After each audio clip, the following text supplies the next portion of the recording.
like getting ready to like take off, right? Mm-hmm. And like the engines wind up so they can start pulling out, and then like all the power of the plane goes off. Ooh. And then that happens like three more times.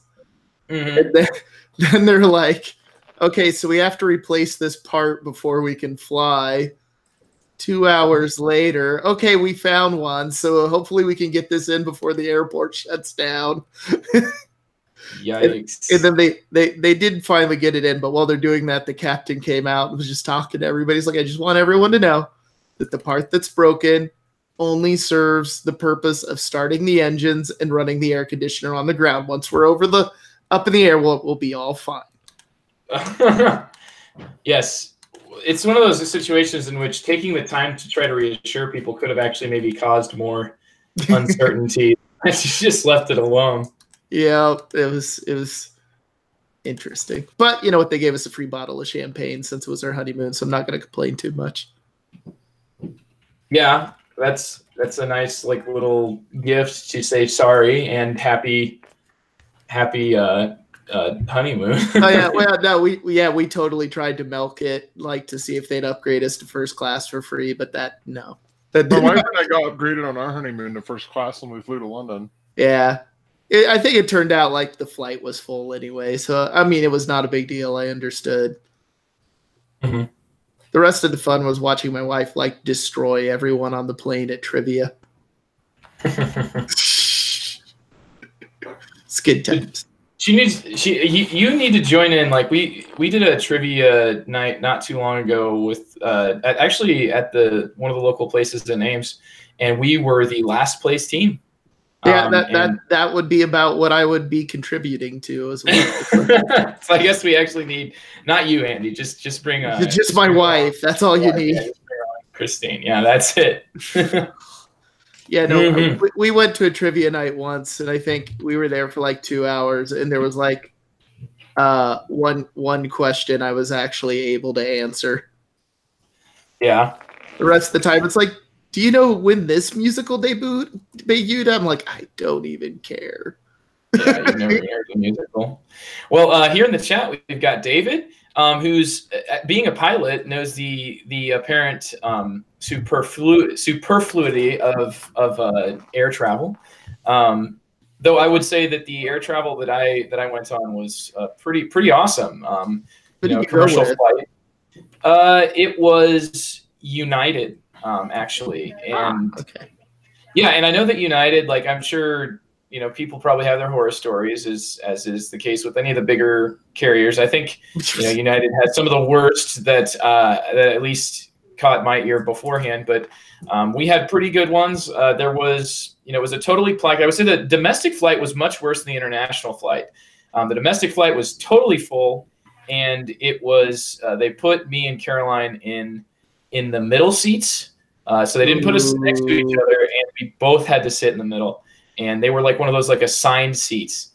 So, we didn't have the opportunity to even like book them in advance or book them like 24 hours in advance. It was just like, boom, you're going to get, spotted. It's like, it was pretty rough. Like that's pretty tough place. But I think it was maybe karma because they ended up giving us a free upgrade to Economy Plus on the international flight. And that was it was almost like writing on air.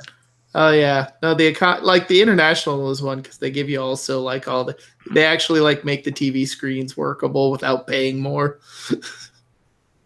Mm-hmm. Yeah, I don't even remember what I watched on the way over, but yeah, I actually watched. There will be unsolicited reviews, so Joe, unsolicited review of airline food. Oh yeah, actually that wasn't too bad. They had vegetarian options, which was really great for Caroline, and I ended up taking the vegetarian option as well, just because I was like, okay, I think on both times it was like Indian food, and I'm always more interested in Indian food than I am in like whatever the chicken nuggets other option was. I was like, okay, do you want a child's meal or do I want the the Indian food? So, and I say that being a teacher and eating chicken nuggets very frequently, they are something that children really love, and it's always a very popular meal and I think I'm about the only one that groans in our high school cafeteria. But no, I watched the movie. Gosh, I watched some that I probably won't turn into unsolicited reviews, just Colette. But then I also watched Ralph Breaks the Internet and Venom with Tom Hardy. I dared to watch Venom, so look forward to hearing about that. It wasn't as bad as people made it out to be. Did you watch it? Katie. Yeah. Okay, you did? All right, just making sure. Okay. I've heard worse about Aquaman. Oh, I guess I've heard middling things about Aquaman. I heard that Venom was going to be bad, and you'll have to wait for my unsolicited review on that. I'll tell you about it, Andy, later on. You know, we're gonna get a chance. You'll certainly hear about, and maybe we can shoot back and forth and argue about that. You know what they were gonna call Aquaman, or before they went with Aquaman. The guy from Cedar Rapids in a movie. No, Seaman. Like Caution Seaman, the one that's Leonard Nimoy, the one that he voiced on the Sega Dreamcast. I don't know, something like that. One of the 15 people that's played that game, that basically like a Tamagotchi that was narrated by Leonard Nimoy. Yeah, I don't know. I haven't. He doesn't know what you're talking about, Joe. No, I missed the Dreamcast or whatever it was. Me too. I actually got it after it had already died. Like I got it as a dead system, and it's cheap that way, Andy. Oh yeah, for sure. For a moment, it was. Yeah, now it's not. And unfortunately, I liquidated all of my my classic game collections back when they were selling for like next to nothing. Yeah, like I so wish I had like a top loader original Nintendo system to throw on eBay. Top loader, yes. Oh my goodness, dude. I never had one of those. I just had the toaster, and man, I'll tell you, when I was finally starting to win, I think I had a couple of levels I cleared in Contra, and then when it just like froze, I was like, no. Did you ever play Rampage, like the original like Nintendo one? Yeah, literally. Yeah, and you couldn't save it either. And like, what was awful about it is like you had infinite continues, so you never. Oh yeah, no, it's the stupidest game ever. Like my brother and I played it and decided like we had to like actually beat it, and so it was literally just 6 straight hours of smashing crap. Yeah, button mashing without any fear of actually losing. Winning was just like, am I willing to sit here for 6 hours and do this crap over and over and over again? Well, as a young child, it sounds like so promising. The prospect of like you just got done pumping like $4 in quarters into a machine to like barely clear 3 levels out of like the 10 or 12 that they have. You're like, oh, I can buy this game, and then I get infinite continues, and then realize later on that like takes the challenge out of it entirely. Like there's not really any negative stimulus. Yeah, I had some birthday money once, and I had a choice between buying Rampage or Castlevania 2, and I chose Rampage, and I still regret it. Dude. So yeah, that's a wrong choice. I still regret it. The fun part about Castlevania 2, like I didn't know this until like just a couple months ago when someone told me that like all of the NPCs you interact lie to you except one that tells you how to get to the last boss. So if you figure out they're all lying to you, then you ignore that one and you can never find the last boss until you basically, call Nintendo power. Wow. Yeah, back in the day when it was acceptable. Yeah, like because finding the last boss literally requires you to reach a dead end and then sit there for 10 seconds looking like right. Mm-hmm. And like one guy tells you this. And he's the only one that tells you the truth in the whole game. Aren't they sweethearts, game developers and early game developers? I mean, to be fair though, they probably were like, this is everything back then was like the one person, passion project, like the cave stories and the Undertales and those types of games in the modern age that were, largely developed by somebody who, was working alone and was putting their blood, sweat, toil, tears into it. And you're like, you know what? I'm going to make this game just horribly cruel in this way because I can. Yeah. Because I'm in control. Look at it this way, though. What's worse? Worse on the scale of bad video games, being a small company that made the E.T. Nintendo game, or being the really large company of BioWare that made Mass Effect Andromeda. That one, or was it BioWare that also put out this last one that was kind of been viewed as a single word? I'm blanking on it. Anyway, Bethesda made Fallout 76. Fallout 76. Everybody seems to be falling on their face with trying to make a huge world playing game where you keep on playing after the main campaign is over. That's because a few people did it right, and they're all just trying to make money by doing the least amount of work possible. Like Vanquish, I think I just can't. Vital, Vanquish, something. It's like one of those one-turn. You know what? It'll come, but it just won't come at this moment. So yeah, Joe will be like in the middle of his review and be like, "This." Yeah, we're gonna talk about that game now. All right. Well, I certainly miss you guys. It was a good. We'll talk about the trip here getting started, but it's good to be back. It's good to see be back in the community and to see that the folks that are here in the chat are the the important folks that are here, and it's great to see you all. So all the important folks are here, plus David. Wow. Yeah. So many things have probably happened over the last week and a half, right? But anyway, hopefully they've been good things for everybody. I know that the snow melted here, which was a nice thing to come back. Yeah, in 10 hours. Yeah, it was crazy. It was 2 days of massive meltage, and it was all gone. I noticed that. The movie place in Ames, half their parking lot looked like a lake. Oh yes, wonderful water management in the city of Ames, Iowa. If you're wondering what I'm doing right now, I keep looking down. I'm actually finally stickering the this game. Oh, I played some of the games without stickers on it, but I'm finally stickering all the little pop bottles. See, so right, so they'll be much better looking, right? How do they? They sticker just fine. It's just fine handwork. For sure, yeah. One of those things that you just kind of do. And it's not necessary. It's just foo-foo. Sure, cool. Kind of like this show. Yeah, pretty much. All right, yeah, kind of like actually doing the episode. Why don't we just sit here and chat with everybody? Hey, how you doing? What's let's turn this into a Q&A session, or we can actually do episode 203, and I think it's about time for that. So, here we go. 3, 2, 1. Hello and welcome to The Good, the Bored, and the Ugly, a podcast about board games. I'm the host of The Good, the Bored, and the Ugly, Joe Sallin.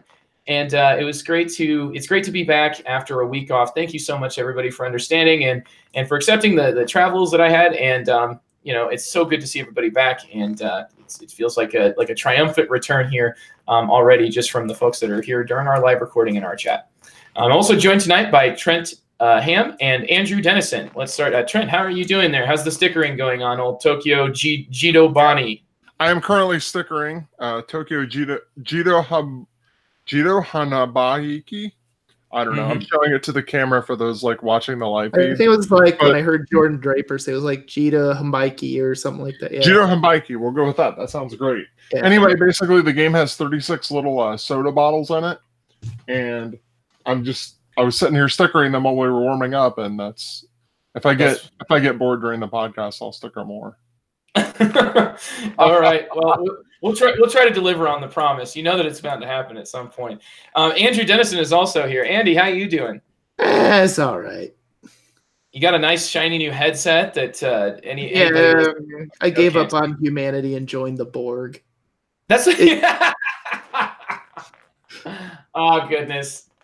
Well, Andy, they seem like they have a better political platform for the future than the current one. It certainly does look like a Borg headset. We tried free will, and that is obviously not working. So, also responsible for this show through the Joint Responsibility Act that they observe here in Iowa. Members of our chat that have joined us here. We have David, Murr, Jerry, Carter, and now Norm. And it's great so much to see everybody down there in the chat. And we have a bunch of great listeners out there, plus David. So much love, Trent. So much love. You guys live in the same town. I mean, just to think how at one point. Yeah, I used to live in the same town as David, so I'm just teasing him a little. And reminder here that our cardboard cohorts are the Bridge City board gamers, of which Norm is the kind of one of the founding individuals as a part of that, and they're putting out episodes that are releasing. Actually, one of them released during the hiatus that the Good, the Board, and the Ugly took over the last week and a half. So hopefully that is something that you get a chance to check out if you were really hoping to get a little bit of content from a content creator that, you know, at least is going to apologize for any of his missteps and stuff. And if you want a podcast that puts more effort into pre-planning than we do. Well, Andy, you can speak for that, right? I mean, you were on one of the. Oh yeah. No, they sent me like these show notes about like everything, and I'm like, oh man, they actually put effort into things. That's cool. Norm runs some things like a professional and actually has like professional audio experience. So certainly I was inspired by that sort of high bar of quality. You know, if you're going to be among folks like that and going to be with them, you've got to do something yourself. So I'm actually speaking on a new recording Get Up Here that is hopefully not going to sound quite as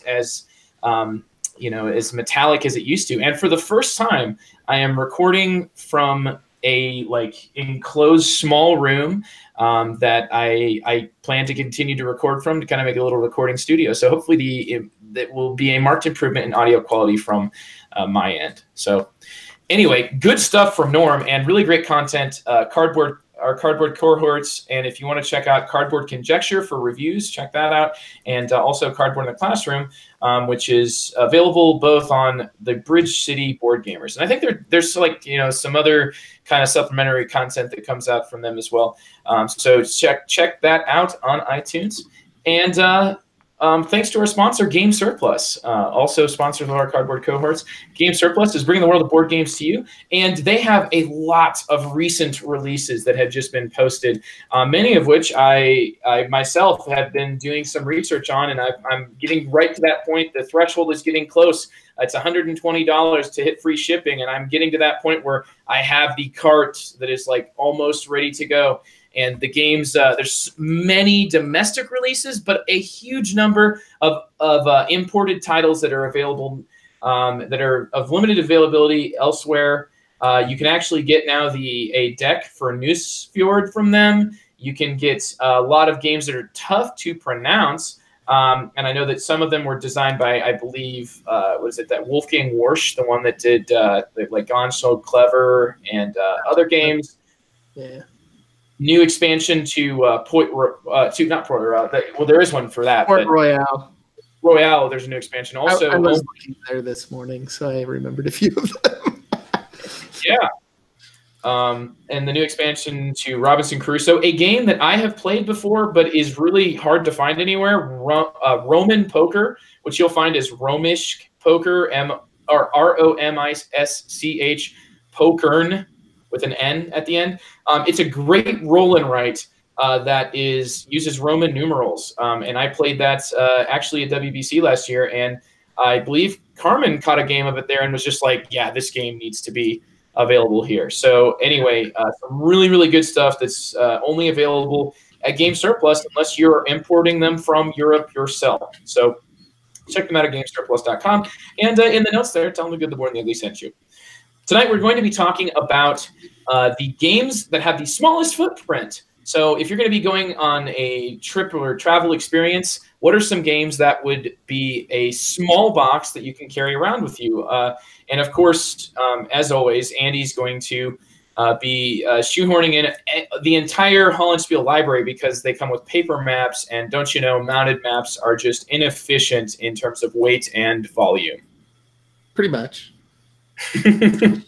No. So then why are you mounting the maps, Andy? I have watched you. I've baited you into this. How did you had no idea? No. I haven't mounted the last few because I bought like a poster holder.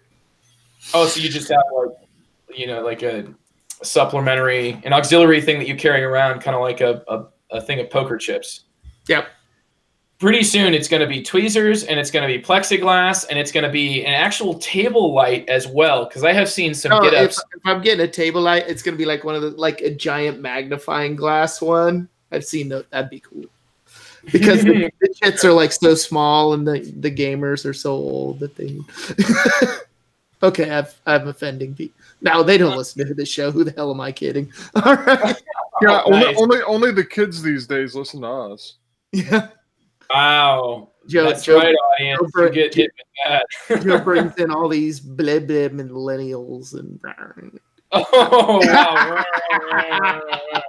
You hear that? Everybody out there that's listening to this, it's like not a millennial, is like either they're horribly offended or they're like, yeah, I'm hip, and then our millennials and their YouTube, all the dad jokes we're throwing out constantly. Oh God, yeah. And Andy mostly though. I was kidding around the house a couple days ago. I said something about being like, I'm totally cool. My wife just laughed at me. Yeah, like that sort of knowing laugh. That. No, it was more like I can't believe you just said that laugh. Like, do I cringe or do I laugh, or it's laughing because it's cringy? No, just that I would say something like that hysterically opposite of my base personality. Oh, okay. Well, I'm starting to wonder. Yeah. Anyway, maybe you'll deliver on that during the show, Andy. So why don't we actually kick it off here, Andy, with you, and you can maybe let us know the opposite of your thoughts about Keyforge. Oh, no, actually. Yeah, so I'm going to do just a quick review of Keyforge because unless you're like a war gamer, I'm done offending people.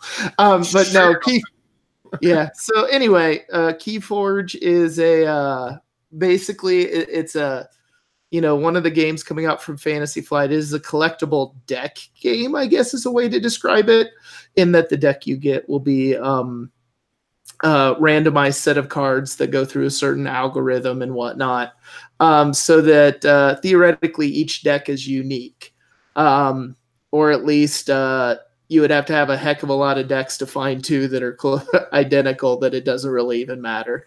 So they get a unique name, all that kind of stuff. Other than that, it's like a kind of a simplified Magic the Gathering. There's no mana cost or anything. You just say a house. You can play whatever cards you want from that house, so on and so forth.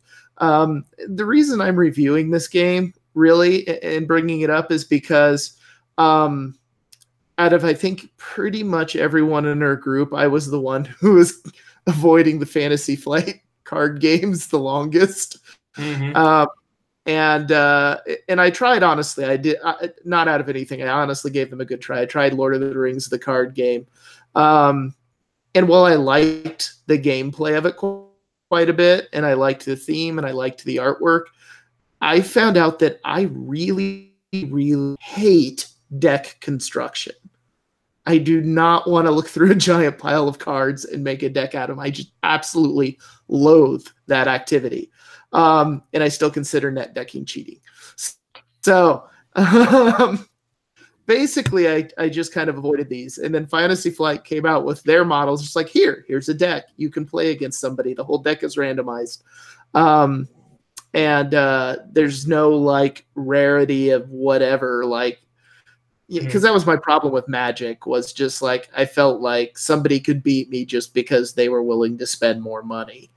And so Keyforge kind of just eliminates all of that. It's a fairly simple but still deep enough game to find interesting combos. If you buy a deck and you hate it, you're out $10, buy another deck.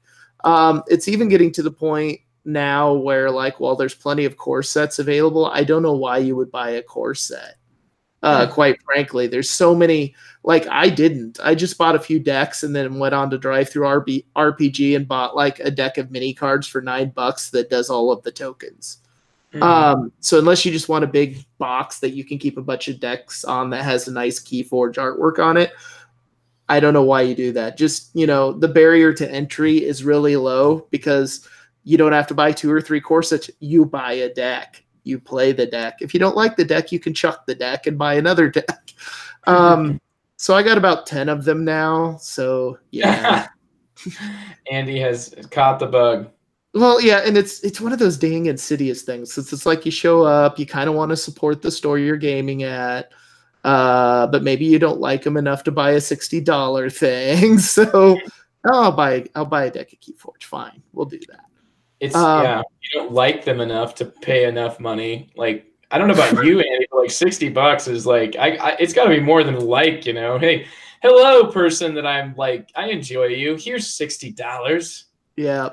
And the thing I like about it too is like you can try to find that deck that just kind of fits your play style. And you would think that they would feel similar, but just the weird card set can feel so different. So Trent actually introduced me to this game, and he's the only one I've actually played with so far. But he gave me a deck to try, and it was very like just punch you in the face. Just like, I'm going to put out a monster, and I'm going to rip your face off. I'm going to put out a monster, I'm going to rip your face off.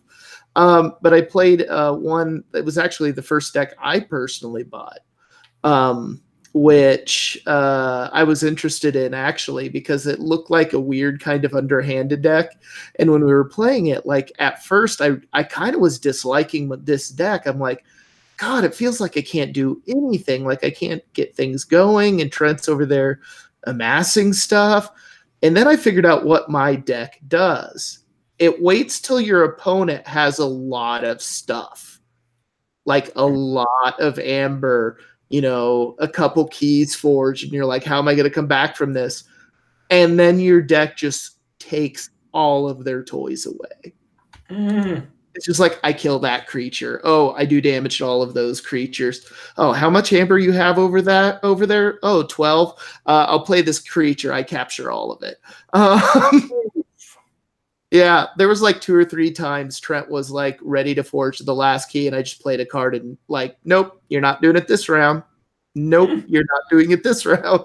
And then like this deck just let you slowly inch your way back to catching up to them. And it was a really cool experience. But God, yeah, if you played that deck with the wrong person who was just like, I'm doing so well, like, oh God, they would hate you. They would hate you so much. Like the deck that says no.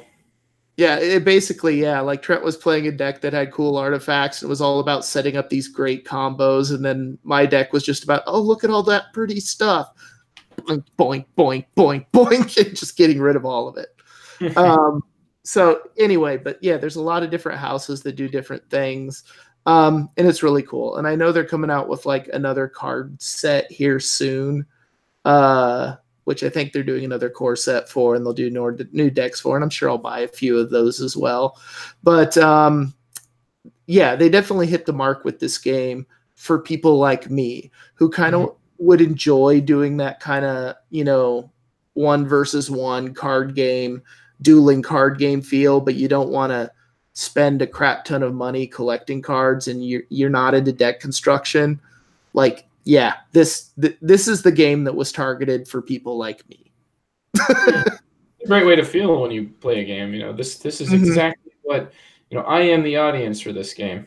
Yep, it literally, yeah, it basically any barrier I had to playing CCGs or LCGs, Keyforge, removed, and it just left it open for me to enjoy it, and I've had a lot of fun exploring with it. Yeah, that sounds certainly like it. Trent, would you like to give an update of where you are at with the Keyforge? Or I found that the game has legs for me because, in general, because I keep exploring different houses and different combinations of houses. I know which house I play with best. I already know which pairing of houses I play with best. And for me, like, if that was all I did, I would probably get bored with the game. I'm having fun exploring the ones I'm not very good at, actually. So it's been fun. I'm still enjoying it.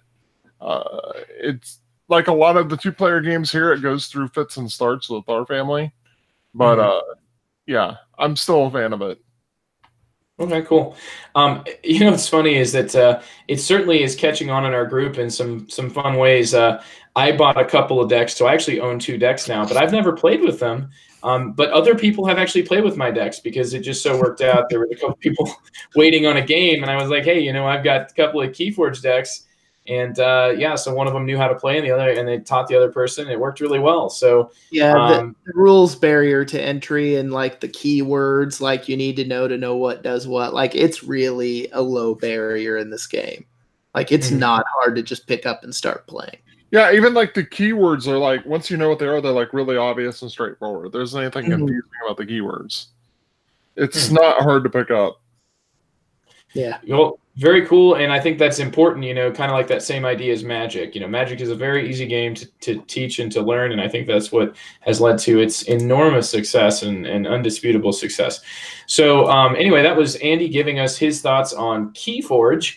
And now let's hear from Trent, who's going all over the country in what a game that I thought looked an awful lot like it could have been like from the Rock Band, that video game Rock Band. It could have been from the same like art style and general look. So anyway, take us on tour, Trent. Oh yeah, it has kind of a similar art style to the video game Rock Band. I would agree with that.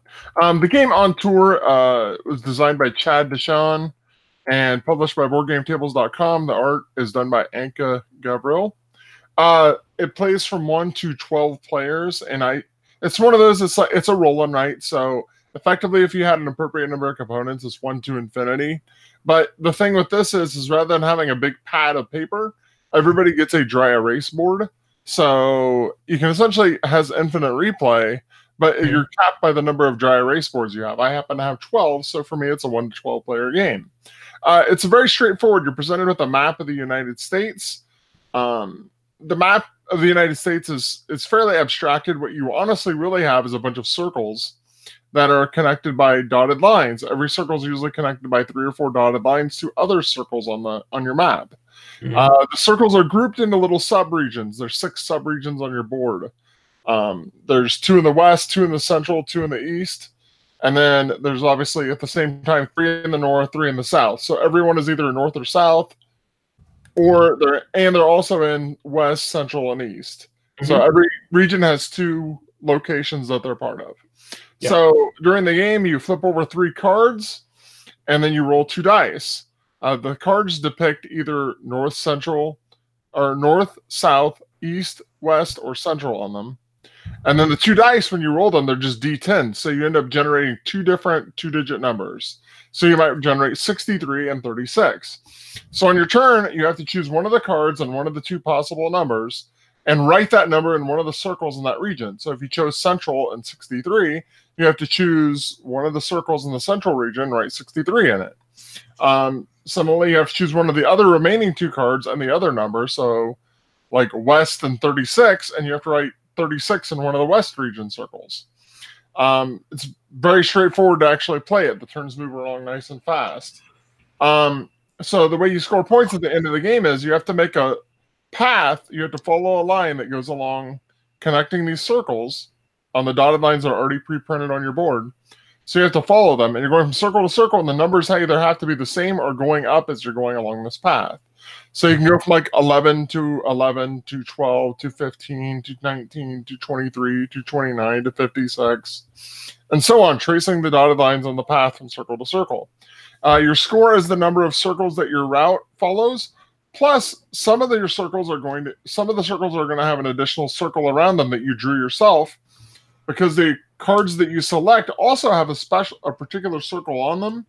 This is like Nevada. So if you use the Nevada circle, and that's what you write your number in, you get to draw an additional circle around that, and it basically counts as 2 points. And that's the entire game. Really simple. There's nothing complicated about it, except that it ends up with a lot of interesting choices. Early on, it feels like you're not under any pressure at all, and you can just kind of do whatever, and it all seems good.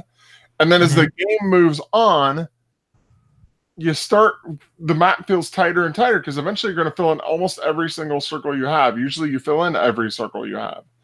And it gets tighter and tighter and tighter, and you don't have good places to put your numbers. And eventually you just have to throw numbers that are impossible for your path off to the side. And you're like, I really need a number between 48 and 59. And also need a central card this round, and if I don't get it, I don't know what I'm going to do because my entire round doesn't work. That happens every game. You end up with those kinds of pressures all the time. And it's just really well executed. It's not rules complicated and has a very nice tightening of the noose feeling going on. There's a little bit of a press your luck aspect to it going on. And it just comes together really well in a nice tight package. Plus, hands down, the best components I've seen in a roll and write game. Not even close. The dry erase boards you have are beautifully drawn. They're like trifold, so you fold them out when you start playing. So they're nice and big on the table. It's not compressed at all. And it just, everything about this game is top notch. I'm not going to claim it's a big, deep strategic game. It's not. It's definitely in the filler category. But it's great for what it is, and it's beautiful. I have nothing but good things to say about it, given the fact that it is the weight that it is. Don't expect anything heavy, but if you know you're going in for a filler and you like roll and write style games, I got to say On Tour gets my recommendation. It's in my top tier of roll and writes, along with Welcome To and Metro X. I think would probably be my top tier ones, and those are the best ones I played. And this one deserves, and this one has the best components. It's definitely the prettiest and has the best table presence. And that's On Tour. Fantastic. I agree with everything that you said about, how it sits as a roll and write that is extremely simple and easy to crack into. It's just like, okay, well, you're going to roll these dice that you have two choices when the dice are rolled, unless they're doubles, in which case it's like you have all of the choices. It's like a wild, but where you go based on the cards that come out ends up, like Trent said, with some really tough choices made later on in the game. And I can tell you right now that straight up, I did not immediately understand how to score points very well with this game. I think that it was a really good, I loved how you could write in certain places and you could get an extra point if you wrote in a specific place. So it's like, I feel like early on in the game, you're very much like, well, where should I go? I guess I'll go here because that gets me an extra point if I'm able to connect it up. And you're not really making those decisions based on like what is like really a good path.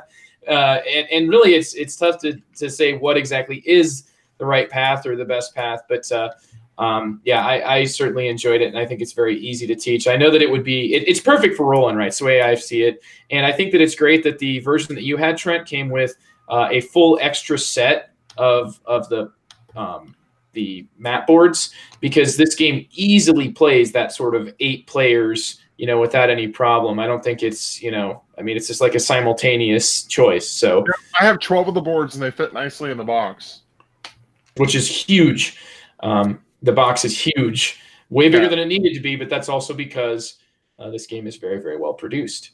So that's On Tour. And speaking of which, to transition into my review, I was on tour the last week. I went to Amsterdam and traveled around the Netherlands. And I will tell you straight up, if you want to have, like, to me, the Pandemic Rising Tide set me up to be like sort of paying close attention to just every time that I could see evidence, every time I saw water, I couldn't stop thinking about, all the work that goes into managing that. And I even had a discussion with somebody from the Netherlands. They're like, none of the wildlife, none of the parks or anything like that in this country is really natural. Everything is planned. Everything is, like man-made, basically. That God created the earth, but the Dutch created the Netherlands. And for that reason, they're able to, there's a lot of, like, everything is irrigated. They've actually reclaimed 50% of the homes in the entire country have been reclaimed from the sea. It's one of those countries where just to feel like I at least role played the work that goes into maintaining that and then going and visiting it. I felt like even in the downtime in between the historical sites that were there, I was like sort of, much more invested in seeing how the countryside fell and, just all the different polders and the dikes and the sluice gates, that basically have literally turned a sea into a lake and among, reclaiming so much land. It was really, really cool. So I went on tour, but certainly not in the United States as the game is on tour is set. I went over to Amsterdam and, actually, the game that I'm reviewing, I saw many copies of in a board game store. I did not get a chance to actually play any games, but I did see like 5 copies of Wingspan. And knowing that Wingspan is like impossible to find in the US right now, it is just absolutely out of stock. And I've played it, Trent, and, you know, spoiler alert, I loved it. I almost made it the only thing. Like, I almost like chose to forego all of the souvenir shopping just so I could fit one gigantic board game in my carry-ons. We went only carry-ons. So it's, anyway, that's a little bit to get you ready for me talking about Wingspan. I've already spoiled this review, but let me tell you about what's going on in Wingspan. Basically, the game is like a tableau building game where you have 3 different rows that you're going to be adding cards to, and these cards are all unique birds, and the unique birds have specific habitats, meaning they have rows they must go in. Depending on the row that you place these birds, they are going to then increase your ability when you take an action. The actions in the game involve drawing cards, to get more birds. They involve laying eggs, which every bird has, like, maybe has a nest. Most birds, almost every bird has a nest. The condor does not, and I know that because I had that card, and the egg-laying capabilities of my tableau were pathetic. The other ability, though, is about getting food, which is what you actually need to play these cards. The way that you would obtain cards is through kind of a Ticket to Ride style, where there's 3 cards available. You can draft from those. You can take from the top of the deck. Except there are many times where cards will have abilities that sort of distribute more cards to players, and so on and so forth. There's lots of different card abilities. This is one of those games where you're going to be reading the cards in front of you, and while there are probably, what is it, Trent, about 160 cards or so in the game? The deck is 180, if I remember right. Okay. There are probably maybe 30 to 50 completely unique abilities that are repeated, maybe 60, maybe somewhere around that area. But of course, if the ability is repeated, it's on a card that has a different cost, that provides a different amount of victory points, and is different in some way, that goes into different habitats. So even if it has the same ability, it's probably going to be slightly different. Basically, what I found this system to be is extremely simple and easy to get into, and it was deceptively deep. I could not imagine how much, like, with the simple system here, that I don't think you could really mess up too much in terms of the execution of the game. It's a very simple system, but like the actual decisions that you're making, at least in my experience, for a game that gets so much attention as Wingspan has been getting, positive attention from sources outside of hobby games, getting attention because of its sort of a ornithologist's perspective, where it was actually designed by an ornithologist, by somebody who's scientist for birds, and then sort of like getting a lot of people into the hobby from spheres of interest that aren't necessarily at all related to hobby games. So that's where I'm hearing good things about this, and that makes me kind of leery about how good the gameplay is going to be. Well, I can tell you straight up that at least my first impression is that this game is it's deep, and it's surprising to me that it is actually pleasing people that I'm hearing this positive response from. I think that the art being beautiful and the game being extremely well produced, there are like basically your Stonemaier level of very high quality components in terms of the eggs. And there's the game trays insert.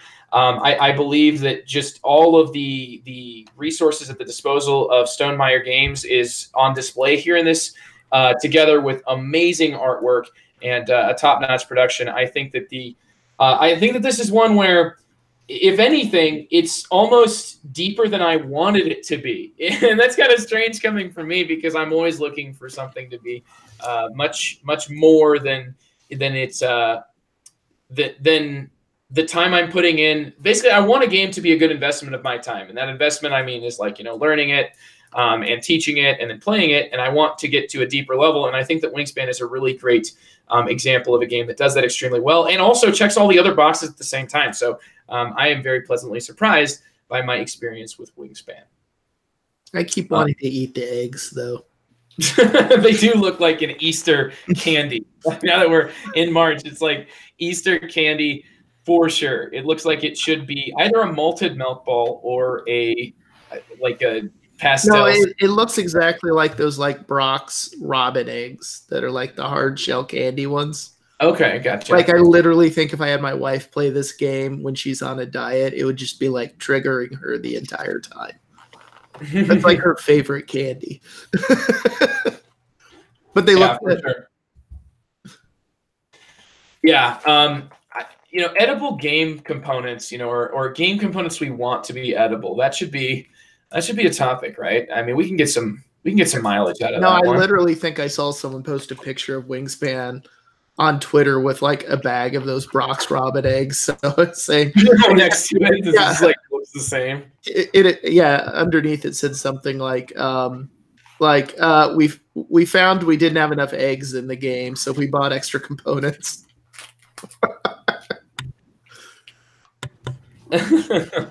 Well, Trent, you've actually played this multiple times, and how does your experience compare to mine? Yeah, I would say it's definitely a tableau builder. It's a engine builder. I think it's really slickly made. I think that it's one of those games where I think that it may feel deeper than it actually is. Yeah. What I mean by that is there are certain, after you play it several times, you start to realize there are certain cards you want to play early, and then certain cards you want to play late, and it starts to become clear after several plays of it what's what. And so then you're really mostly trying to dig for cards that are good to play early and do that very, very early on, and then maybe hold on to one or two that you know are really good late. And then you spend the mid game building up resources to build a lot of those late cards. That's what I seem to be doing a lot of my games. And that seems to be a pretty solid strategy. So that you can take from game to game. So a lot of it is just good card identification and realizing what synergizes well together. But there are definitely early game cards and late game cards in this. Definitely. I'm still enjoying it. It's so well produced. The cards are beautiful. I like the fact that it has scientific facts about the birds on the cards. It's just well executed in a lot of ways. Like I said, I'm not really sure how deep it is. I mean, I think it's just a pretty typical die for cards engine builder, but for what that is, it's done really well. Sure, yeah, and certainly with more experience, Trent, that might be my perspective on it as well. So I definitely could see that potential. Well, that's the reviews from this episode here. So let's transition now by talking about of the games that we talked about so far. Wingspan. I thought Wingspan was a small game, but it's actually a pretty big footprint. So it would be On Tour could have been much smaller, and Keyforge, Andy, is arguably a game just like Magic the Gathering, where it's just have your deck. I think you kind of mentioned that it's games with extremely small footprint. So maybe the pre-constructed deck game, or if you, like you said, loathe those games, Keyforge could be like the poster child for that grab and go sort of gaming experience, where it's just a game that people sort of keep in their back pocket as you would like a handheld gaming device. Oh, for sure. Because you could easily using especially the cards that I have for it, like you could easily fit 2 decks in that deck in a card box. Real easy. Sure. Yeah, they're only like 36 or 37 cards. Yeah. So definitely. Yep. Yeah. No, that's a good one, I think. For sure. So when I'm considering how to travel and pack games with me, one of the first things I usually consider is games that have at least like cards are something that tend to be fairly easy to condense, fairly easy to put in one spot. Like bagged tokens aren't too bad. I mean, it's kind of unfortunate to say this, but you almost have to take the board out of the board games and to maybe add have a paper map. It might help to do some photocopying of that map so it'll fit, and certainly that would help it out. But let's first mention the games that are basically designed with a very small size in mind, and that would be games from Sierra Madre, right? When you specifically design your game components wise, with limitations that are based on the cost of the size and dimensions, the dimensions and the weight of shipping of a small shipping box within Germany. Yeah, and if you're going to get the double-sized box, you better be a repeat designer, man. The first time you get the tiny box. Yeah, you just get the small one. You get like the Neanderthal size. The first Pax Pamir came in a very, very small box. At least the new ones are like they're like a box and a half comparative to the old ones. They're a little. To be fair, those games never fit inside their boxes. Once you get them out. Yeah, once you take them out once. And help me, God! You try to sleeve the cards and get it all back in. Oh. Yeah. But that does bring up an interesting point, though. When we're talking about small footprint, do we mean small footprint on the table or small footprint in terms of packing them? Because I would agree that Sierra Madre games are very good for packing them. But once you set them up, that is not a small footprint on a table anymore. Yeah. For sure. And I mean, like, that's certainly like having a small table to play on, or having, the capability to play on like an airplane, airliner tray. I don't know. I'm going to say just like small, like games that have a small footprint. I suppose we could talk, let's talk about the ones on a table too. I mean, either or. I just think it's an important distinction to make when someone says small footprint. What do you mean by that? Well, can we talk about them both then? I guess we could talk about them individually. And because certainly I would say, like, okay, let's talk about a game like roll and rights tend to be very good about like footprints, I think. Like, you especially like think about this with On Tour. I think that, all you really need is a space to roll the dice and place the cards. I mean, seriously, you could have people playing with that in their lap. The game that you reviewed, Trent. And I think that like Welcome To is fairly similar as well. As long as everybody has like a notebook to write on, you just need a place to basically stick out your 3 cards, 3 card decks and discard piles. And you have your footprint taken care of. Oh yeah. I think the ultimate though, in terms of like decent gameplay and small footprint, both on the table and portability, are a lot of the games by Button Shy. Oh yes, Button Shy is literally who I was about to name. Sprawlopolis, Pentacork. Yeah, you can't get much smaller footprint and still have a good amount of game in there as they do, I think. Yeah. There's a lot of them I don't want to play, but there's a few in there that are like gold. Does it get any smaller than the Deco games? And is any of the Deco games? Are you talking about like the gum pack ones, or? Yes. Yeah, the Packer games. Some of those are good. Some of those are bad. Yeah. My wife has several of them. She bought a bunch to keep in her purse for various occasions. Some of them I really like, and some of them I'm like, I'm okay not playing that again. Yeah. That's kind of ones I like include Hue and Taj. I like both of those a lot. Yeah, those are the 2 I've heard that are really quality, like really good. Weirdly, like out of the 6 or 8 that she has, those are the 2 that I like. I've never really looked into them. So, but go ahead. So to say, like the other company or the other person that comes to mind when you're talking about, at least in terms of packing a bunch of game into a small box for packing, Jordan Draper, like all of his games. He maybe leaves enough room in there to sleeve, but if you sleeve him, there is no freaking airspace in that box when you're done. Yeah, the cloth map is something that he's taken advantage of, and I know that's certainly has some sacrifices maybe that have been. There's some complaints about it, yeah. Publicly bemoaned that, it's difficult. Some of the pieces don't exactly stay standing up if they're on like a crease.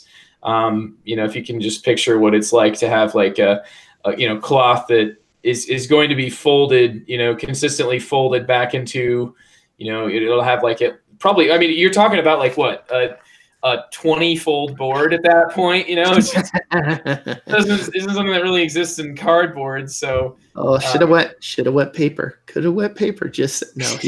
He would have never wet paper. That's not going to happen. Oh, do you think paper is actually like I mean, what are the differences between a paper map and a cloth map, though? Is it the paper you can at least fold the other direction? All right, cloth you can get really, really tiny and it unfolds fine. Yeah, that's something true. I like about cloth, but I can't really think of any that are like a good example of a game with a cloth board that fits really, really tightly. It just Tokyo Metro is all I know. Yeah, it's not something that's really like that big of a thing. I know here in the chat I'm seeing Fox in the Forest. Joe, have we forgotten about Eminent Domain Microcosm? Never should, right? The single deck games. Never forget about Eminent Domain Microcosm. No, it's changed everything. I will say, I'm okay with that game. It's fine to play, but it's literally the worst rules I've ever read. Like, yeah, that shouldn't have been printed with that rule sheet. That was bad. Yeah, but if you're talking about also trips, like where you're not sure if you're going to be, like, let's say a solo trip, right?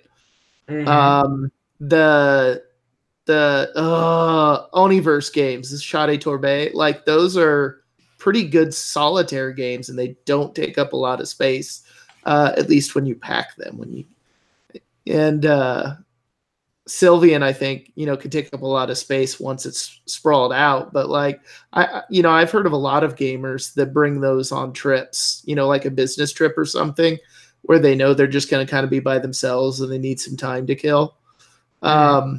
Yeah, those I've heard people bring before. So if you don't, apparently Longhorn is one that has been mentioned here in our chat as well as a game that has, it seems to be a handful of cows and a handful of cards and plays in 15 minutes. So looks like you're kind of building out, building your cards out on the table. So maybe not exactly the smallest footprint comparatively with, no, it looks like basically tiles, like a 3x3 kind of just a tic-tac-toe grid. Yeah, that certainly looks like a tiny footprint, though I've not any experience with the actual game. Trick-taking games can be great for this. Trick-taking games like the coffee roaster game, and a lot of trick-taking games. Trick of the Rails, yeah. Trick of the Rails is a great one, yes. A great example. And no thanks is small. Like, no thanks for sale. Mm-hmm. A lot of those do a real good job of that. Why do you think for sale, why couldn't they have just made for sale into like the Eminent Domain Microcosm? It is 60 cards. Yeah. There's so much air. That is one of those like crimes in board gaming, where it's like 95% air inside that box. Well, or was it the ones I bought Trent's old copies of these because I like the one deck builder that actually the Valley of the Kings. Like there's 3 of them. They're tiny. Yes.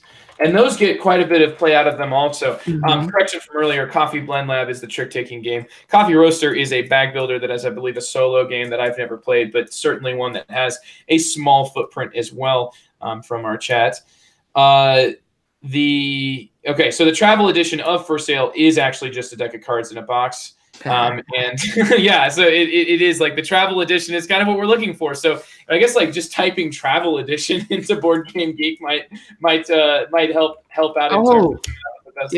Board Game Trucker said Matainai or like the Carl Chuddick games. Those are usually pretty small. We might be about to talk about that one on the long view. Yeah. They mentioned Glory to Roar earlier too. Matainai you're doing or? Yes, actually. I just picked that up. Okay. I played it once. I didn't know what I was doing, but that's Carl Chuddick, so.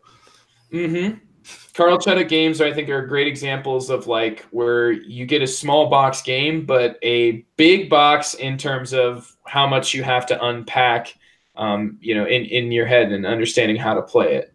And there was a plastic insert on Shapeway, so my copy has a 3D printed insert for it now. 3D printed insert. Yeah. Nice. I'm making one for Agricola, all creatures big and small too. Now you're 3D printing them. You've moved on from the foam core cutting. I like the foam core design, and the 3D printing was the same design. Just one was plastic and one was foam core. So I'll print one out on my printer and then go make more 18xx print in place. It's a twofer. But no, or yeah, even that Agricola, all creatures big and small. Yeah, like the 2-player Rosenberg games are pretty small on that side, right? Yeah, they certainly are. I think that Agricola, all creatures big and small, is probably among the smallest. Though you're still, you're gonna have like the sort of like a board for you, a board for your opponent, and then a public board to place on. But none of those are exactly huge. Yeah. So I'm wanting to pack a small solo game, a game that's relatively small solo, and I know when I get to my destination, I'm gonna have a lot of table space. I'm gonna take Leaving Earth. Oh yeah. So it spreads out quite a bit, but really small. It's like a bunch of cards in a little, fairly small box, but like you lay them all out to form a map, and it gets really big really fast. Yeah, especially if you throw in expansions, and like it may not even fit on a table at that point. Yeah, Joe's seen my game table. A game of Leaving Earth can take up a large portion of it. Really? Yeah, it's a solitaire. It's a card game that probably is best solitaire. So it's like a meatball gaming table. Yeah, I got a copy of that too. Because was it one of Trent's cousins smashed the box, so he gave me the copy. Games for only cards can be really great for this. Race for the Galaxy, if you do not need the player aids, just is basically 130 cards and a few victory point chips. Oh, Mur mentioned one in here was a Oddball Aeronauts. Is that the one where like Mur, if you responded, is that the one where you like play with a deck of cards you hold in your hand? I remember there being a game like that where each person has a deck of cards and you hold it in your hand, like there's no laying out cards.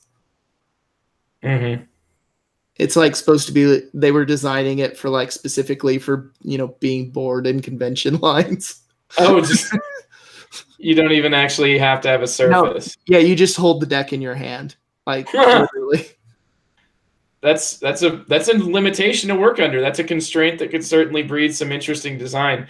So yeah, you mentioned Oddball Aeronauts from our chat. Pocket Ops, which I don't have any specific comments about because I've not played that one, but that one sounds like it's together with a roll and write called Rolling America, and that's what I'm saying so far. Yep, Mur said that's the one I was talking about is correct. That's Oddball Aeronauts. The deck you hold in your hand, no table surface required. It's Oddball Aeronauts. That is like I just am having a hard time even conceiving of that game. The way that you described it. Star Realms. Those small deck builders, I think similar to Valley of the Kings. Star Realms, your whatever iteration of realms there is, there's Cthulhu Realms now and all of that. Yeah, that would work. There's one I actually saw on Kickstarter. I thought about backing it, but I was like, I got too much crap.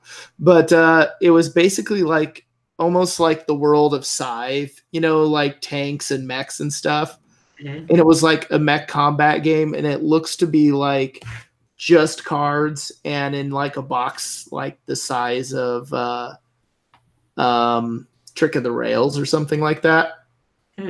I don't remember what it's called now, but yeah, it was like part of one of those like BGG contests, like design a game using only 18 cards or something. Yeah. Oh yeah. And of course, like micro games, certainly like anything that would be constitutes a micro game. Andy's favorite series, the Tiny Epic series. And, and I'll just move on really quick before Andy can say anything. Say Jaipur. Jaipur is a 2-player game that is basically a deck of cards that works extremely well and still entertains me, even though now I've played it just so many times. It's just a few stacks of tokens and a deck of cards, and it works really well. Code names and those, sort of like party games that are just cards can kind of fit this, as long as you've got enough space to play. And sometimes that can be problematic. So of course that only checks one of the boxes for footprints. Battle line. There you go. There's a Kinesia Battle game. Line. Yeah, that's Wouldn't be a listing of games if I didn't bring out a Kinesia, right? Oh, yeah, that's right. That's such a good Kinesia game. I really like Battle Line. So, did you hear they're doing a reprint of that? Yeah, they changed the art somewhat. GMT is making it medieval, and they're like making it really good artwork, and they're going to include like a few fan expansions that are like really, really popular. Yeah. Nice. Battle Line's good stuff. For sure. Weirdly enough, there's like one I have if you want a dexterity game, although it might freak out air support security. But there's a game I like of a dexterity game called Yikers. And it's got these like foam neoprene mats. It's like 4 triangles and you arrange a board. And those like highly polished like rock earth magnets you see at like every stupid museum gift shop known to man. Those are the pieces.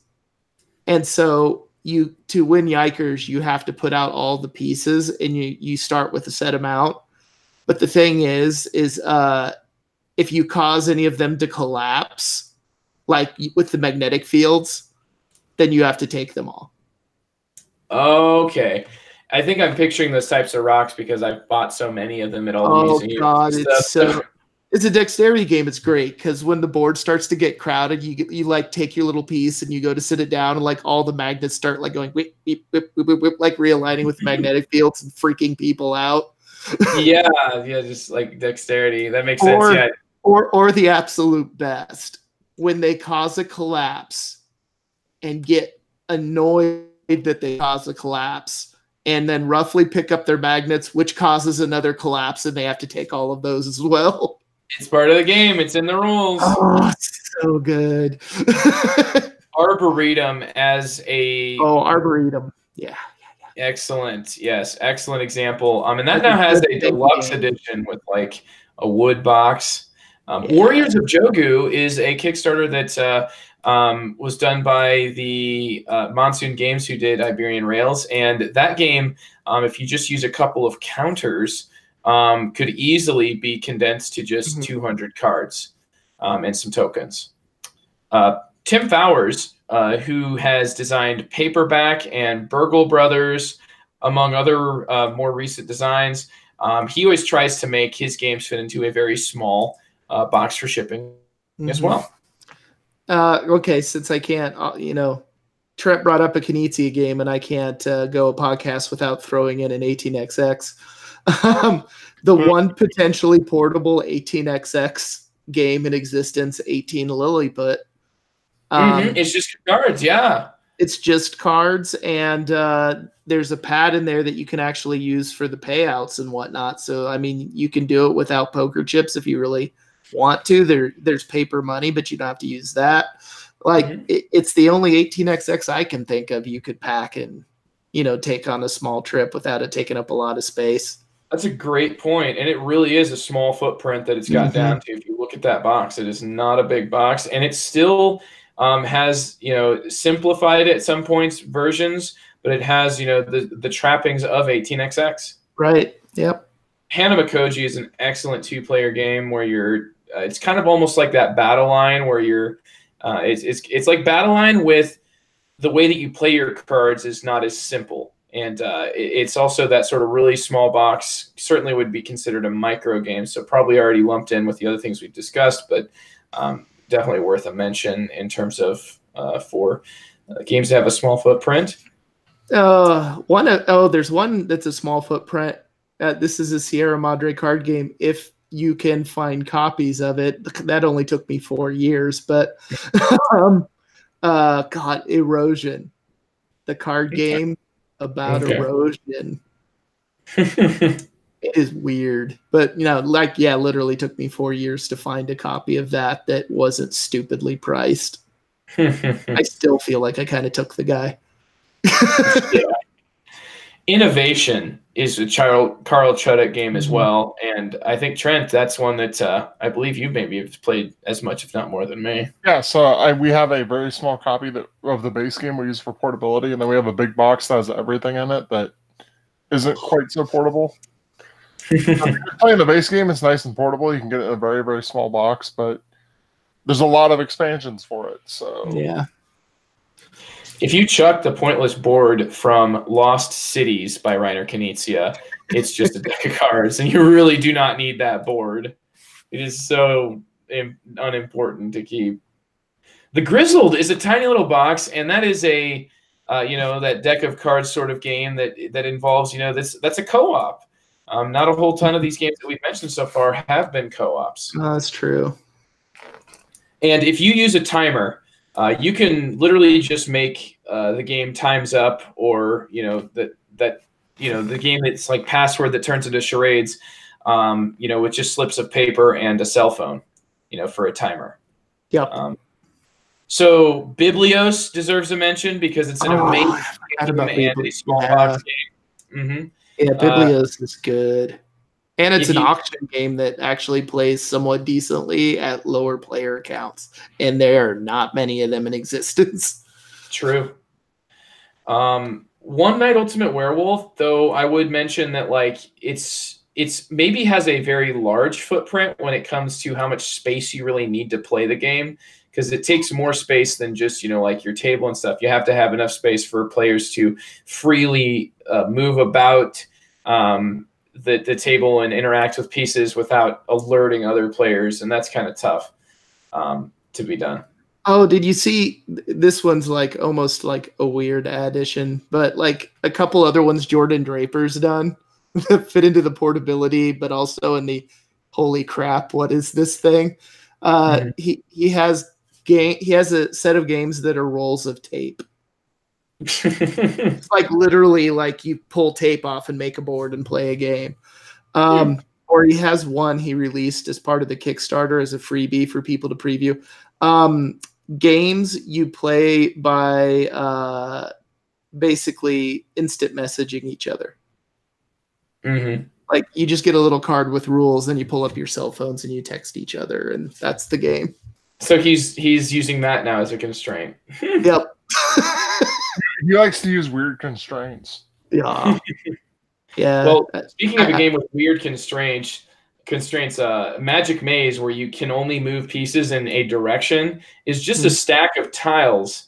I'm certain it could be done with a stack of cards, but those tiles make it so that the footprint of the game is certainly much, much smaller than the actual box itself. And once again, you could use now you'd want to use not a 3-minute timer, because you'd want to use the actual timer that comes in the game, but definitely not all that many pieces when you could condense it down into a separate box. One that just came to mind too, actually. Now you could argue whether it's more of puzzles than a game, but Albin VR, the Tramways Engineers Handbook one. Mm-hmm. Yeah. Yeah. If you just want, and that would be great for flying. If you just want to do some tramways kind of puzzles, it's just, it's regular sized sheet of paper and stuff. Oh yeah, the series Norm brought up. I've seen that one. I haven't played it, but yeah, it's like a series of games that'll have to fit in mint tins or whatever. Yeah, somebody that owns that game was telling me that they actually had to stop somebody's hand reaching across the table to actually take the piece and eat it, because the piece literally the piece in that game looked like mints, and it comes out of a mint container, and so they're just oh hey, yeah, thanks, now I could go for one of these. No, stop, don't eat the game. Don't eat the game. Coup is a fantastic small box game that involves bluffing. Just kind of like Skull. Skull is almost like that. Oh, that would work. Mm-hmm. You could just bring a few coasters along for that, or you don't even need that's how it was supposed to initially be played, was just you go into a bar, grab a bunch of bar coasters and play it, right? This is what I heard. Yeah, pretty much. And just one of them has each one has a mark. Yeah, that's how it originally was played. It's kind of a darker past and how it came to be, but yeah, pretty much, Andy, what you said. Yeah. I'm thinking, as we keep discussing these different games, what keeps coming to my mind is that when we accept that there's something about a game, a constraint about a game that we're okay with, and maybe one that we're affected by at the current time, we tend to be a little bit more forgiving with that game than, if we were analyzing it in what we consider a vacuum, which there is no such thing as a vacuum. All of us have, immediately apply our life experiences to a game, and that makes it, it's no longer a vacuum. It's now, instead it's more like the inside of a padded room in my case. But the thing about it is, when talking about these small games, I'm like, oh, hey, you know what? It almost is always like this pleasant surprise when you consider that, like, okay, I'm going on vacation now. If I'm not going on vacation, is which of these games do you think really hold their weight? Are these games like, these are the types of games that sort of pad out our game box or our game bag when we put things together? We sort of like have those games that slide in the cracks between your Euro-sized box and your square big fantasy box. Would any of these really be that sort of a dinger that just is like, oh yeah, I just slipped that one in every single game? Yeah, for me, I think the small box games, they tend to, for the most part, they tend not to be games that I'm specifically going to a game night to play. Mm-hmm. Now, they might be ones that when they come up, they're like, oh yeah, no, this is really fun. Like, oh yeah, I'll play that. But they're not like, at least for me, they're usually not ones that I feel like I'm specifically setting up, making sure I got the rule, really putting in the work to get them ready to go with a game night. There are exceptions to that, of course, but for the most part, a lot of them seem to kind of fall more into that filler category. Not that that's a bad thing, but it's just, I don't know. Like, I just don't go to a game night going, Agricola, All Creatures Big and Small, that one has to hit the table kind of thing. And not saying it's a bad game at all. It's just, I don't know. That's kind of the way they work out for me, I think. It's games that I would enjoy playing, and I'll play it totally. It's just not ones that I'm going specifically there to play. You mean you're not going on vacation to play a small box game, Andy? Yeah, or at the game night. I don't know. But yeah, I would say, though, that like when we, like the first ones we discussed, the Sierra Madre games, like a game like Pax Pamir, it's such a tiny box, but I could definitely see, like, that to me is a multi-course meal. Right. That's an exception to that rule because, yeah, the PAX series or with Jordan Draper, when he does his series games, there's usually like two lighter ones and then a meaty one. Like the meaty one I could see, like Tokyo Metro or the Fish Market one that's coming out, like those I could see going to a game night with the expressed intention of that hitting the table. Where I wouldn't feel that way towards even a Matainai. Like, I wouldn't go to play Matainai, but if it got broke out, like, yeah, I'll play that. That's cool.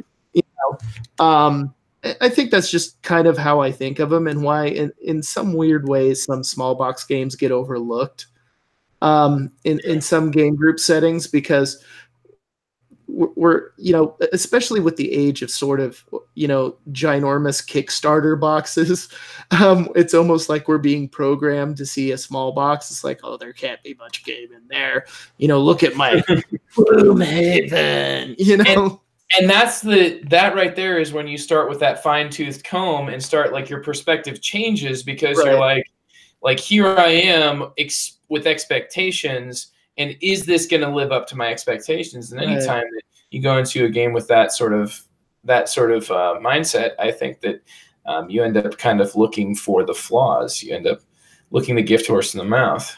Potentially, but I think in those situations, I've often been more pleasantly surprised because I wasn't expecting much, and then I'm like, oh wait, there's like a lot more here than I thought there would be. Whereas, like, if you get that. Let's compare that, say, okay, let's do Keyforge. Totally surprised me. I wasn't expecting to like it as much as I did. As compared to when I got Scythe, giant box, minis, all that, I'm playing it like, really? Then it's almost like the opposite negative reaction because then, like, I expected the big box to give me more, and it just totally didn't. Whereas,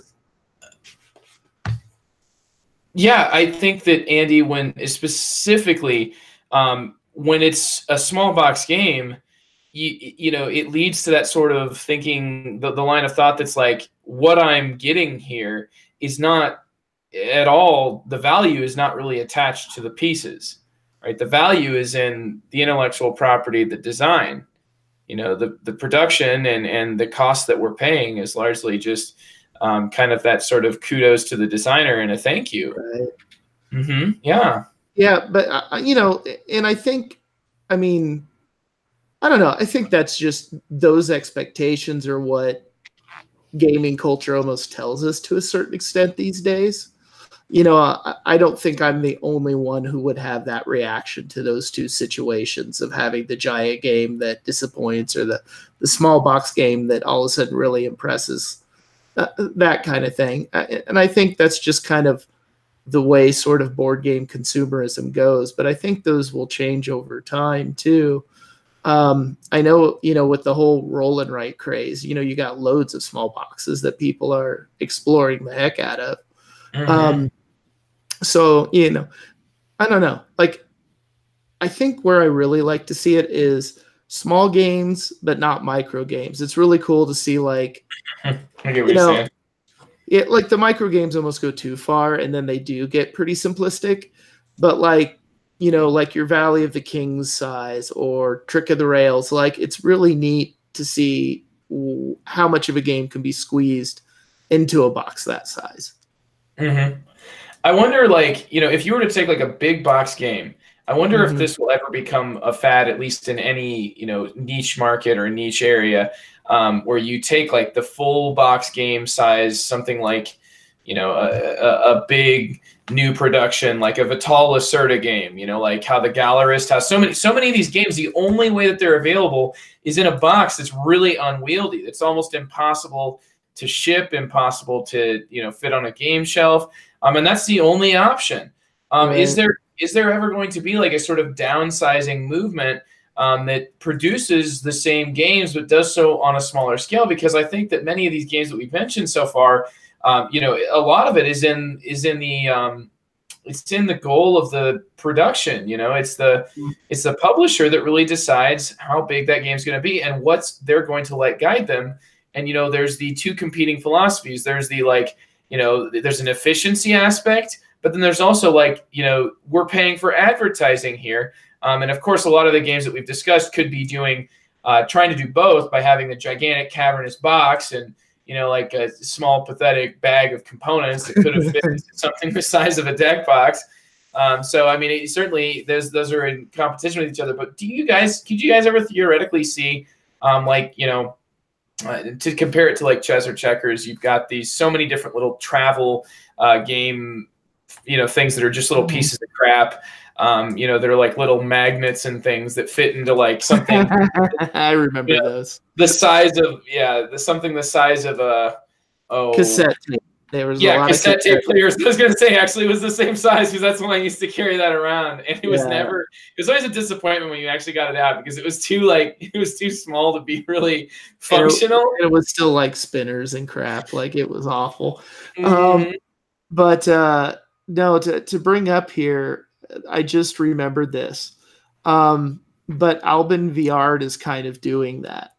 Like, he's challenging himself by he's trying to basically make like Tramways the micro game. Like, can I make Tramways work in like 18 cards and a few tokens? Like, it's crazy fast. Like, he's posting pictures and stuff, and I'm just like, okay, dude, like, that's awesome. And I guess, you know, one more point I wanted to say, I think about small box games that I kind of think and how it can affect me. And then that's probably all I got to say on it is, sure. I think for me, it feels like if you put the constraints of a small box game on a designer almost, and they can produce a really awesome game from that to me, it almost feels like that is a really good game designer. When you have severe limitations and you can produce a super, super compelling game, that to me is like a cut above a designer who can produce a super compelling game in a giant box with all the components they could ever want. Like, it takes more chops as a game designer to work under those extreme limitations. And, you know, I like it that there are a lot of game designers that are kind of challenging themselves. And I've listened to enough Ludology where, you know, there'll be lots of game designers on. They're just like, I don't know how people do micro games. I can't do it. You know what I mean?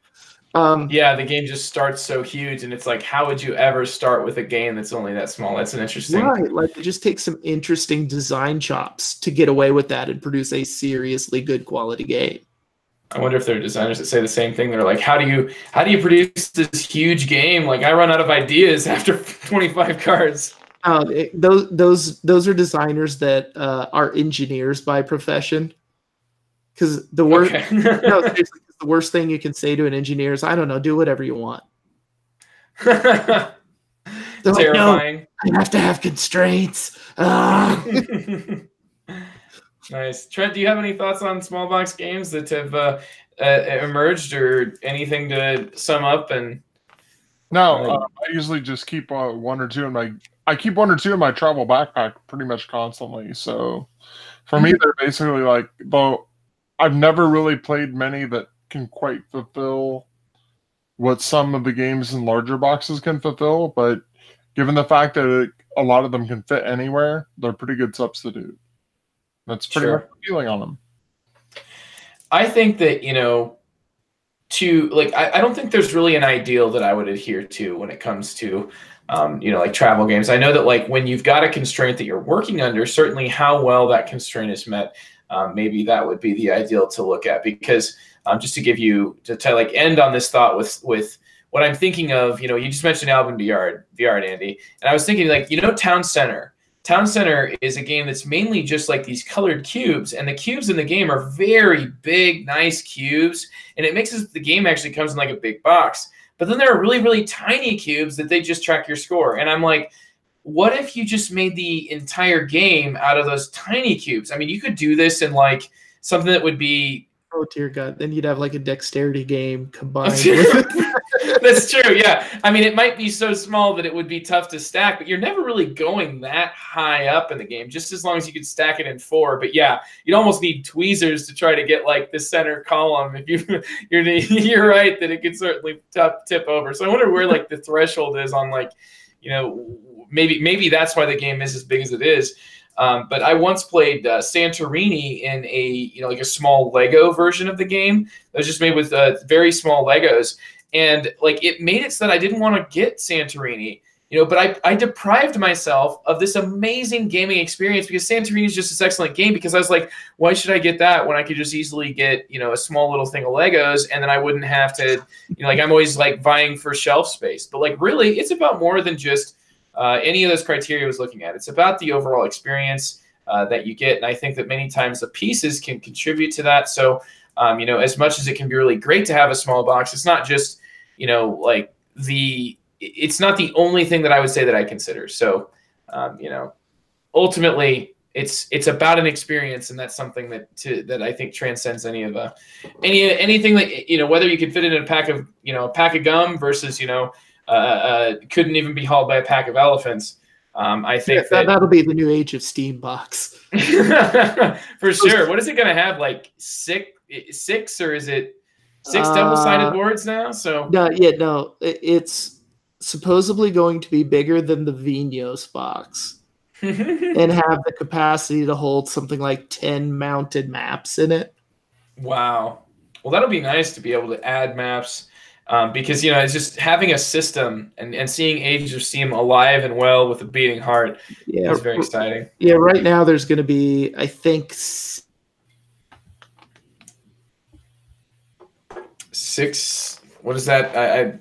Andy, how many would you say? How many did you say there? 16? Like 6 mounted maps that'll be double-sided. Okay, cool. And then some of them are only 2 folds, not the 4 folds. So right, but I think they had said something about they had some others in mind that they're gonna like produce if they can and make it an optional add-on. So it could potentially come with like 7 folded boards, and the one they're gonna optionally make has 3 maps on it. Mm-hmm. So anyway, looks cool. I'm looking forward to it. Yeah, for sure. So that is what we have to say about games with a small footprint. We talked about small footprint mainly in terms of how much they store, because it's kind of tough to say, how much space they take up on the table. Because I think it's almost like the storage that matters first, and then the space on the table is kind of that secondary thing. And so I guess we didn't really touch on that as much. But anyway, that's enough ado about that.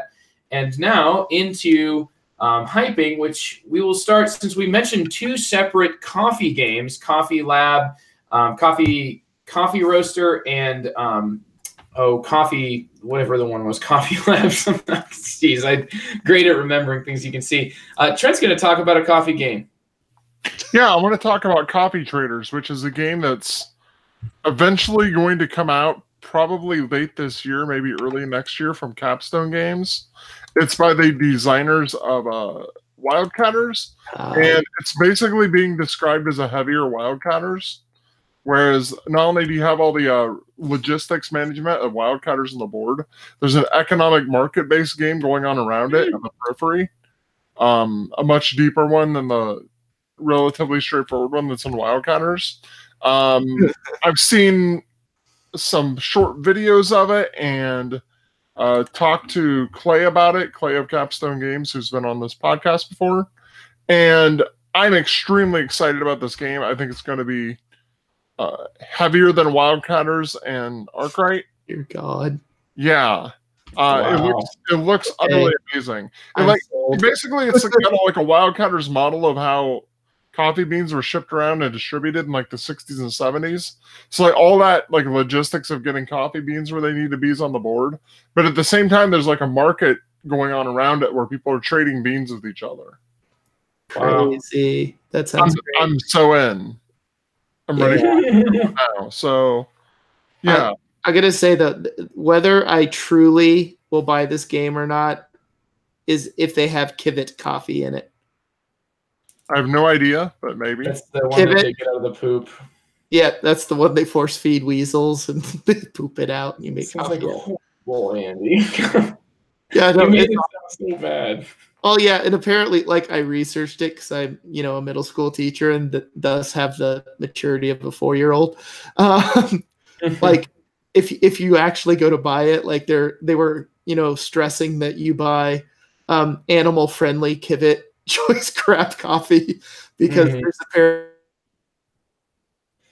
probably some pretty dark places. Yeah. Pretty dark places that you can get that. That's not exactly the most ethically produced. Yeah. So they, that and the monkey picked hand tea or whatever it is. You have to get the good stuff. Oh goodness. And this is why I teach middle school people.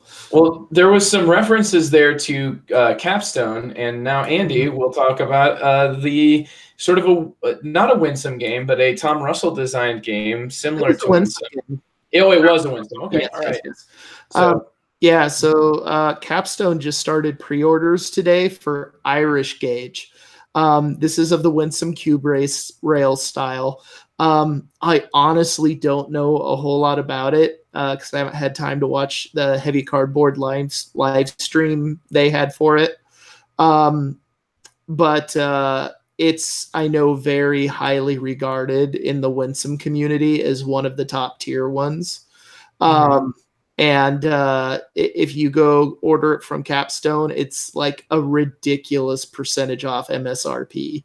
Like, I think even with shipping, it was like $30-something. And that's not bad. Like it's something like 30% or more off MSRP if you pre-order it through Capstone. And the components look much better. Not that, that's hard to do with a Winsome game. I can print and play things that have higher component quality, but no, this looks really good. And, $25 plus, whatever shipping is to your region, 37% off, which is a steal for that game. I've heard nothing but good things. I think it's also, if I remember right, Ian O'Toole did the artwork for this one as well. Yep. So it's got, really nice looking colors and everything. This was a no-brainer. Like where I'm trying to get to the point where I'm a little more selective what I buy. Nope, just buy now. Can't wait to get it. I don't remember when he said it would be delivered. I want to think his hope was before. Capstone? Yeah. Irish Gaige? It's Essen. Okay, so around Essen. And who knows, like it may even be sooner. Like Clay often, one of the things I like about Clay and Capstone is he tends to overestimate his shipping. So his motto's always been, it's better to get it to them where they think early than to promise early and arrive late. But yeah, Irish Gaige. Like I said, I've heard nothing but good things, and many people say this is their favorite Winsome game. Totally, if train games interest you, if the weird cube rails, like the not Irish Gaige, Iberian rails, the one you like, Joe. Yeah. If you've played those and you're interested, the $25 plus shipping is a freaking steal. Mm-hmm. Like no brainer. Totally worth it. Wow. Yeah, it sounds like a really great, Tom Russell just seems to produce some amazingly deep games without that many components, like is in Northern Pacific and many of his other designs. So, I would love to check this one out and try it. Yeah, and that's the thing with Tom Russell, you can also be guaranteed to have a fairly distinctly different experience from your sort of run-of-the-mill game market. Like every one of his I've played is quirky in some way, but like quirky in the best way, the kind of quirky I just seek out. So I've been interested in getting a copy of this game for years. So. Mm-hmm. Thank you then, Andy, for sharing about Irish Gaige, which sounds like it's available right now from Capstone. You can check it out and get a good discount on their website to be able to pre-order. I'm going to be talking about where Race for the Galaxy is currently sort of sitting for me and what I'm hyped about. And I cannot fail to mention that right now, Tom Lehman has recently posted a designer diary of sorts, like a preview of Roll for the Galaxy Rivalry, which is that new expansion coming out.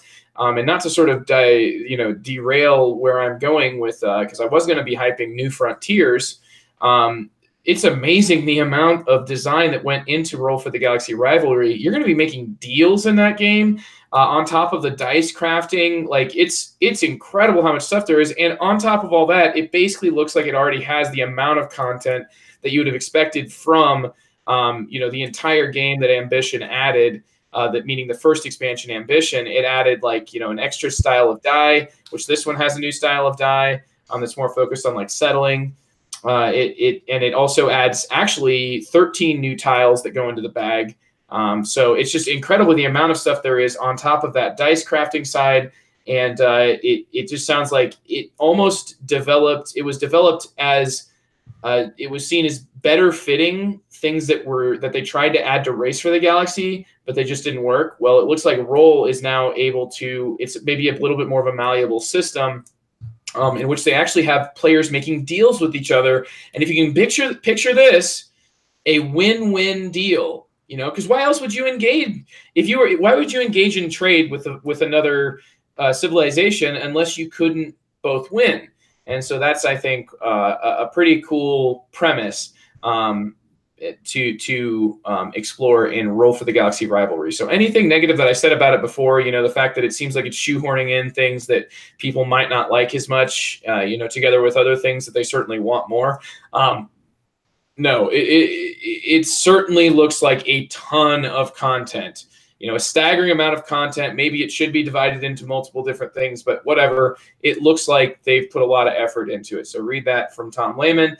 And understand that Tom Lehman is, in my opinion, one of the best people at developing a game that I've ever seen. I think that Race for the Galaxy's strengths are in the way that it sort of took ideas from San Juan and developed them, just developed them. That being an actual part of the game in Race for the Galaxy. But I think that New Frontiers, the board game, based on the card game, based on the card game, based on the board game, because New Frontiers, Race for the Galaxy, San Juan, and finally Puerto Rico. So like that full circle, to me, New Frontiers is sort of a, maybe it's just because it's the most modern of all, but I appreciated my first play in an intense way. I thought it was very, very, very good. I look forward to seeing what the extra expanded content, because I played with kind of the basic setups and stuff. Pretty much what I think this one does to make Race for the Galaxy much, much more relevant to where I'm currently at and what I'm looking for taste wise, is it makes each game different, but it makes it so that at the beginning of the game what you have access to. So you're not doing the bag fishing, like the deck fishing that you are in Race for the Galaxy. It's not so much of a central component. I think you talked about that, Trent, that like there's a certain sort of limitation. There's a ceiling on those, fishing for the right card in the deck games like Wingspan. And I think that Race for the Galaxy suffers from that to a certain extent. And I think that Roll suffers less, but I think that New Frontiers is probably the sort of core, you are making those decisions Puerto Rico-esque. And Puerto Rico is an excellent game, but it just doesn't have much, in the way of making each game feel that much different. And for that reason can feel like chess when it's between two very experienced players. I think that New Frontiers is going to have the variability and things to keep even experienced players constantly guessing. But it also is going to have, access to tiles at the beginning that are going to be taken. And I think that's going to, the interaction is going to still be up just like it is in Puerto Rico. But it just won't be quite as intense because you'll still be having to analyze a game state that's totally unique. So I really liked my first play of New Frontiers and really look forward to seeing some of the elements that make it different, which I think it does a great job of having an intro game and an expanded game. So I'm looking forward to playing like the full game, what they recommend you to play every game once you finish your first game, and that is the New Frontiers sort of full-on game. So I'm very excited for that. Yeah. Innis is getting an expansion too. I'm sorry to just throw that in at the end. Anyway, Innis, that island game, it means island and I believe Celtic. So yeah. Anyway, but back to New Frontiers, Race for the Galaxy board game. What were you gonna say, Andy? I was just gonna say, like, in the best thing for kids, if you can learn to play Race for the Galaxy and prove you know all the icons, that counts for your foreign language requirement in high school. Nice, yeah, just for being able to parse the hieroglyphic. I'm not that. Honestly, I didn't think the iconography was that bad. I'm just joking, but nah, it's fine. I haven't played the board game one yet, but I like Race and Roll quite a bit, so I'm interested. Yeah, I think this is good, and I think that it doesn't have. I think that they've taken the pitfalls out of the way. The ones that were in Puerto Rico were like the times when you could take a roll and the entire table would go, oh, you can't Craftsman right now. It's going to give this person the game and you're going to get nothing. Think about it. Gosh, like that. Yeah. I don't think that's going to happen here. The only so to compare this to Puerto Rico, where you're putting a coin on like every single roll that doesn't get picked, here only one roll gets an accumulated coin on it every round it doesn't get picked. And it's kind of that one that would be the, like an important roll to take. And so you might just take it because it gets like 3, and it's victory points that go on it. So you might just take it because it gives you 3 victory points in a game where you don't get that many victory points. Anyway, New Frontiers looks very cool. Trent, did you have anything to say about New Frontiers? I know that you've played it. Not really. Nothing to add. Okay, just pretty much that stuff. All right, very cool. So that would put us now at the end of this episode, and it's great to be back, and great to be back with you folks, and I mean that to everybody listening that is listening in the current time. That's what means the most. But to all of you that are listening into the future, take care, enjoy your week of gaming, and catch us next week here on The Good, the Bored, and the Ugly.